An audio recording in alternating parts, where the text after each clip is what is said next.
opening statement about the Big Ten ACC Challenge, then we'll open up for a couple questions.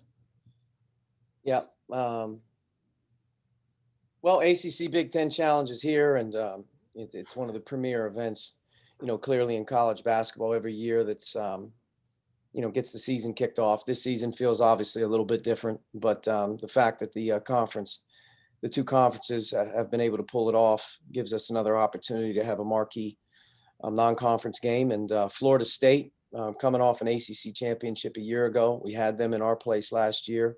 So we have, clearly the utmost respect for what they're doing there with their program. They're very similar that they were a year ago. And just in talking to a lot of people, feel like Florida State feels, I'm not speaking for them, but feel like Florida State has a chance to contend for another ACC championship. So playing against a great opponent on the road. And for our guys, it's going to be a good test, deal with a lot of pressure. That's what this game comes down to. And, having some real feedback coming out of Asheville a week ago and seeing the different styles that we played there, hopefully, our guys are a little bit more mature and a little bit more experienced in game situations. But this one's going to present a lot of challenges. And, going down there and playing them at their place where they've had tremendous success here recently. And they have a great culture of winning right now. So Florida State's a great team. And to be able to go down there and play, get another game in, hopefully. Just watch college basketball right now. There's no guarantees that you're going to be able to pull games off. So, hopefully we get down there and things go well and we get to the jump. And very few teams in the country will have played the schedule that we played to start. Okay, Alex, first question. Archie, two-part question. First, do you expect to have Al or Joey available tomorrow? And second part, in terms of Rob's play so far, he shot the ball pretty well from the perimeter. Is that something that you think that maybe he can bring to this team, maybe at a higher percentage that he's shot in previous years, kind of based on just his improvement year over year? I think first of all, our health going into today, we have to be smart with practice. We've been very limited with our bodies coming out of Asheville. Joey hasn't participated in anything, and I doubt he'll be available here in the near future just because we're trying to figure out what the best plan of action is for him. So we're not planning on having Joe right now or in the immediate future unless something changes. Al's been very slow on his recovery. He realistically had a tough ankle sprain. And it's been about a week. So he started to increase his activity. He did a little bit more yesterday in practice, which was a live practice, but his live action wasn't very much. So we'll see how he feels today. And then we don't play till tomorrow night. So, I assume he'll continue to do his treatments and get better, and he'll probably be more of a game time decision to see how he feels. Second part was Rob. And I think your question stemmed around his consistency shooting the ball. And I think Rob is one of our most consistent shooters on a daily basis right now. He's worked very hard in the off season. He's played a lot of games under his belt. And I think he's shown in times in his career, he's make big shots. I think the thing with Rob is to be confident and be more of a catch ready guy, not per se, when he has to take it, but when he's open, we feel he's a guy that, has got to deliver for us from three. He made two really big shots against Stanford. Two really big shots. It wasn't his best game down there. It's probably the worst game that he played of our four during the course of the thing. But for him to step up and bang two really big shots, they went under a ball screen. He hit one right at the top, and then he hit another one in the right corner. I'm not sure who kicked it to him, maybe Armand, but definitely Rob's got confidence in his shot. He shoots it every day in practice like he does in the game. Rob takes good shots, and I think when he takes good shots, he has a chance to be one of our most consistent guys. And as the season continues to unfold, we're going to need more consistency behind the line, especially for guys like him. And the more consistent he is, the more difficult we become. Kevin Pegram, then Zach. Yeah, Coach, Florida State's size and length, how do you deal with it? And is there anything you kind of take even from a year ago when you faced a similar kind of roster that you can kind of implement into this game? Yeah, Florida State's roster, and I think, Coach Hamilton and his staff do a phenomenal job of recruiting to their style and their system. It's built, realistically to withstand, major departures. They have a lot of guys in the last 5 years that have went to the NBA. They lost 2 first-round lottery picks off last year's team. and Vassell and Pat Williams, and Williams didn't even start. And they're stunning. I think they stun you when you look at them from top to bottom. It's got to be one of the biggest teams in college basketball year in and year out, not just inside, but their perimeter guys are all very, very physically gifted, long, athletic. And that's what they do with their system. They bring 10 to 12 players a game.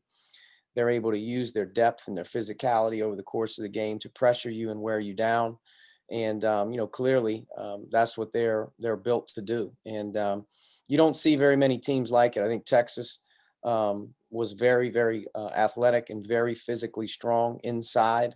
I don't know if Texas's guards are as big as Florida State's over the course of, the depth, but I think Texas gave us a real hard time in and around the basket, and Texas gave us a real hard time of just making things easy on us with their athleticism, their length, and their talent. And, we had to learn a hard lesson that day about, being able to, be good at what we're doing and be stronger with the ball, be stronger in our execution.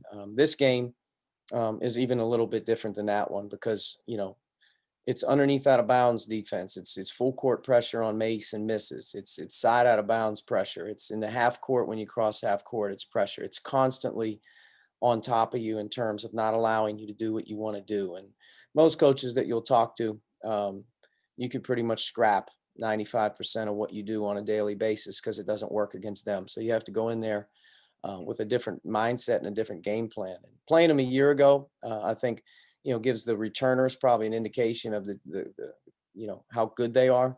But, last year's game, if you remember, was just an incredible environment in Assembly Hall.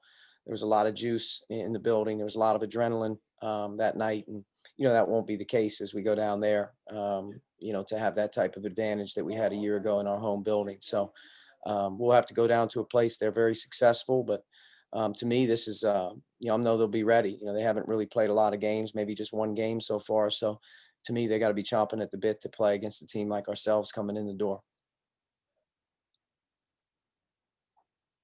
Mike?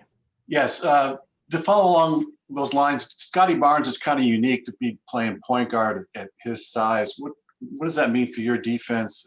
What does that allow them to do that maybe other teams can't do? Well, Scotty Barnes is a really highly decorated player coming in the door. He's one of the best players to come out of high school last year, but tremendous size. He's got to be 6'9" plus, but he's got great ball skills. He's a guy that can really handle the ball. He's got great length. He makes good decisions. But when you're playing him at the point, that's a different matchup.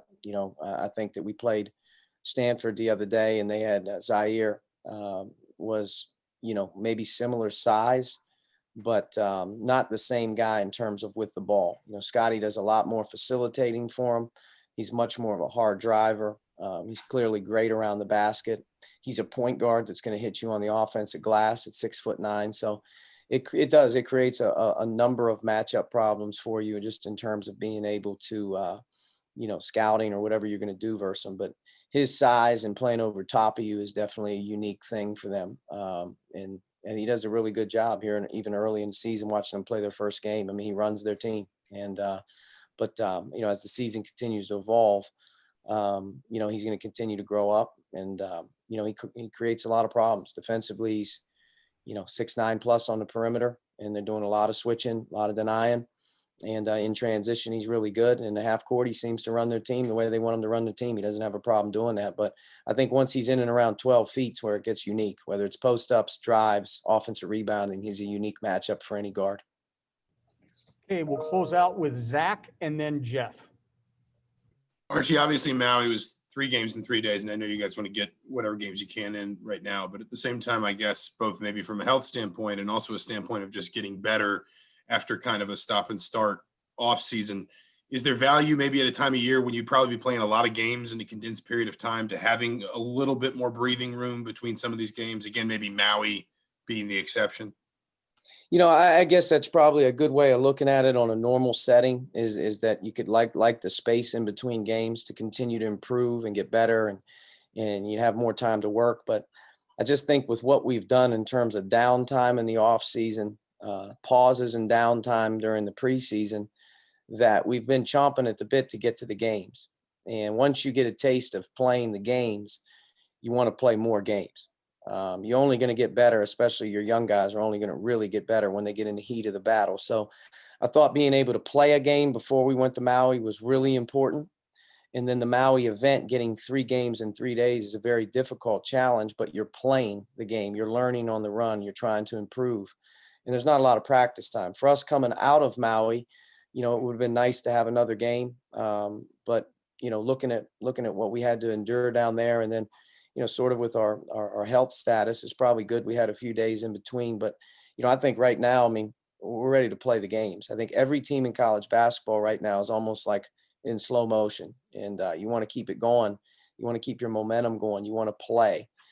For us, I think in a normal setting, you're looking for home games in the month of December, and that's not the case this year. It's just going to be one of those things where, we're going to spend really the entire month before we get to conference play, playing good teams away from home. So it's a unique year in that, but I just think in general, the games right now, people want to get to the games. They're almost anxious and nervous to play them, and you want to play them. And the coaches, I think, need the games to help their players more so than practicing another 4 or 5 times. Jeff, finish it up. Hey, Coach. Armand Franklin. I think when he was a senior, I wrote that he could become a Big Ten all-defensive player. At least he had the potential to get there. Am I crazy, or can he get there? You're crazy. Okay. If he can get there, he had a great game against Zaire, but what's the next step? What does a guy have to do to really become that guy on somewhat of a regular basis? Well, I think, one of the things, Jeff, is that Armand got a lot of credit for playing really good defense, I guess, against Stanford because, quote unquote, he was matched up against a really highly regarded guy, and he did a good job. But Armand has played very, very good defense for our team from the very first game to the Providence game, Texas game, and then move into it. Armand has become very quietly, as I said the word the other day, he is dependable, where when the coaching staff doesn't worry about him, and you're not concerned about him out on the floor, that's when you sort of arrive as a guy, I think, that in college that you can play the right way on defense as a team defender, and you're giving great effort. And at the end of the day, you're playing rock solid, and you're starting to become accountable to your teammates and dependable. I think that's what Armand has become. A year ago at this time, he wasn't as big and strong. He didn't have the experience. He, although was playing some minutes here early in the season, but he didn't mix it up as much. He didn't rebound the ball enough at the guard spot. He got blown by a lot, to be quite honest with you, which a lot of young guys do early in their career. And a year later, just in watching him be stronger, being a guy that I watch him practice every day, do the same thing, and then coming into the games, bringing what he did a year ago with great IQ, great team awareness, and a great understanding of concepts. Now being bigger, stronger, more physical has given him a chance, I think, to be better in one-on-one situations. And like I said, I think right after Maui, the thing I was most impressed with Armand in that tournament was I think he had 18 defensive rebounds, for us at the guard spot. Sure. Averaging 6 defensive rebounds at the guard spot is a heck of a number for a guy like him. He's going, last year at this time, we were begging him to mix it up, get loose balls, get a couple rebounds for us at the guard spot. That's what we're going to need to do. And this year's team, I think the biggest deficiency is rebounding overall as a team. And for him to be able to play the third guard or be able to, play with another couple guys out there, depending on the position, for him to be able to rebound the ball the way he's doing it, that's a big help for our team. It's a big, big advantage, in terms of the thing. But the thing I'm most proud of Armand is, he's the same attitude every day. He understands what's needs to be done. He doesn't question anything. And I think just in terms of playing against Stanford or Providence or Texas or going into Florida State, we have a trust with Armand right now in terms of he understands how to play, what needs to be done. And we don't question, in terms of his effort level. I think his ability level has gotten better because he's gotten older and stronger. But for our team in general, to have a guy that's emerged on that side of the ball is big. I think Rob does a pretty good job for us as well. But to have another guy to me that our coaching staff really trusts and knows scouting, pays attention, to me is big. And that's part of the evolution of a player and his opportunity this year. He's taken full advantage of it. He's growing his role. And to me, he's one of the bright spots here early in the year that he's a much improved player. Thanks, man. Yep. Coach, thank you very much. We're going to switch over to the players here, and I would ask guys that you